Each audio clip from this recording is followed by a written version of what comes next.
సేద్యం కోసం అంటూ తమ వద్ద భూములు కొనుగోలు చేశారంటున్నారు గద్వాల్ జిల్లా ధన్వాడ రైతులు గ్రామస్తులు.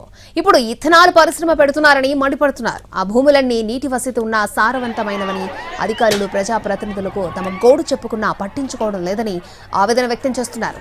రాత్రికి రాత్రే యంత్రాలు తెచ్చి పనులు ప్రారంభించాలని చూశారని మండిపడుతున్నారు. ఇదేంటని ప్రశ్నించేందుకు వెళ్లగా ఉద్రిక్త పరిస్థితులు చోటు చేసుకున్నాయని చెబుతున్నారు.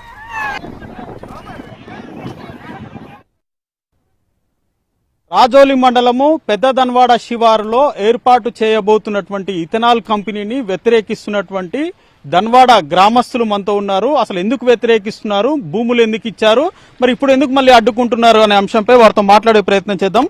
పెద్దనా, మరి మీ ఊరి శివారులో కంపెనీ పెడుతున్నారని భూములు తీసుకున్నారు, దాదాపు 29 ఎకరాలు కొనుగోలు చేశారు మీ గ్రామస్తులతోటి, పక్క గ్రామస్తులతోటి.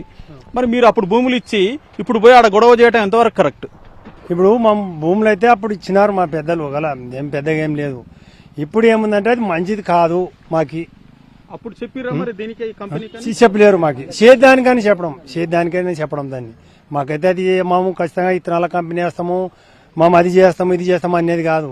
రైతులు మా లెక్క పండించుకుంటాం అనే దానికి ఇచ్చినాం.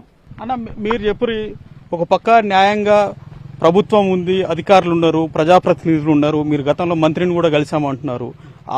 ప్రజాస్వామ్యయుతంగా మీ సమస్యకు పరిష్కారం వెతుక్కోవాలి, కానీ మరి అక్కడ పోయి దాడి చేసి తగలబెట్టడము, కార్లు వలగొట్టడము, వెహికల్స్ వలగొట్టడం కరెక్టేనా? అది కరెక్ట్ కాదు సార్. మాకు న్యాయం చేయడానికి మాకు దగ్గరికి ఎవరు అన్నందుకు, మా భూములు పంటలు నాశనం అయిపోతా ఉన్నందుకు మాకు భయంకరం అంతా కమిటీ చేసుకుని ఊళ్ళో రైతులంతా మాట్లాడుకొని మేము అక్కడ వెళ్ళడం జరిగింది. అంతా పోలీసు వాళ్ళు మీకు న్యాయం చేస్తాం అది చేస్తామంటే మీరు చేసిన పనిలో ఏం లేదు, మాకేం చేయలేదు, మాకేం పొందలేదని మేమంతా ఆడపిల్లలు మగపిల్లలు అందరం కమిటీ మాట్లాడుకొని మా పని చేయడం జరిగింది. ఉద్రిక్త పరిస్థితులు ఎందుకు దారి తీశాయి? మీరు అడగడానికి పోయారా లేకపోతే గొడవకు పోయారా? యాక్చువల్గా ఒక 50 మందిమి నిన్న పోయిన తర్వాత ఏమైందంటే, రైతులం కాబట్టి ఇక్కడ అట్లాంటిది ఏం జరగదు. ఇప్పటి వరకు ఎప్పుడు అట్లా జరగలేదు. గతంలో 2-3 నెలల కింద నిరసనలు చేసినప్పుడు కూడా శాంతియుతంగా టెంట్ వేసుకుని రీలే నిరాహారాలు దీక్షలు చేసినాం. ఇప్పటి వరకు ఏ కానిస్టేబుల్తో గానీ ఎస్ఐతో గానీ గొడవ పడిందే లేదు ఈ ఏరియాలో.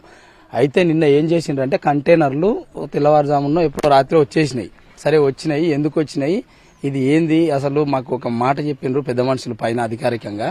మరి మీరు ఇట్లా సడన్ గా రాత్రుల పూట వచ్చి ఎవరినో ఇక ప్రైవేటు సైన్యాన్ని దొరికొచ్చుకొని భయభ్రాంతులకు గురి చేసి రాత్రికి ప్రజలు నిద్రలేని ఆందోళనకు గురి చేసిండ్రు.